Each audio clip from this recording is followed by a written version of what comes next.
Good morning sa'yo, Diwata Paris Overlord. Alam nyo po, ang mensahe ko lang po sa'yo sa araw na ito. Ako po ay nagagalak sa'yo. Natutuwa sa'yo dahil sa kasipagan mo, dahil sa diskarte mo, dahil sa tapang mo. Walang katulad sa'yo dahil ikaw ay may diskarte sa buhay. Dahil ang kwento mo, dati kang nakatira sa ilalim ng tulay at ikaw ay nasubo, ikaw ay nabugbog, at ngayon ikaw ay dinudumog ng maraming tao. At isa akong tagahanga mo, isa akong follower mo, isa akong na-inspire sa buhay mo dahil ikaw ay may tiyaga, ikaw ay masipag, ikaw ay may diskarte, ikaw ay masipag, at dati kang mahirap na tao, at naranasan mo tumira sa kalsada, naranasan mo tumira sa ilalim ng tulay, naranasan mo magtrabaho, naranasan mo ang hirap ng buhay.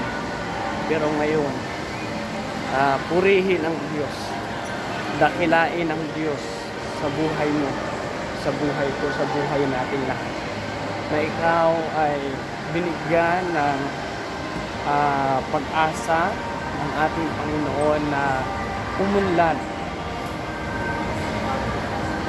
sa pamamagitan ng inyong pagtsatsaga, pagtitiis, pagpapatawad sa mga taong nagbabash sa'yo, sa mga taong galit sa'yo, sa mga taong kumakalaban sa'yo. At salamat sa'yo. At ang may papayo ko lamang sa'yo ay lahat ng mga nagbabash sa'yo, lahat ng mga kumukontra sa'yo, hayaan mo na yan, patawarin mo na yan, no? Huwag mo nang intindihin yan, ano po. At yan lang po ang aking maipapayo sa iyo. Lahat ng mga nagbabash sa iyo, lahat ng mga kumukontra sa iyo, lahat ng mga nagsasalita sa iyo na pangit, hayaan mo na yan, patawarin mo na yan, huwag mo nang intindihin yan.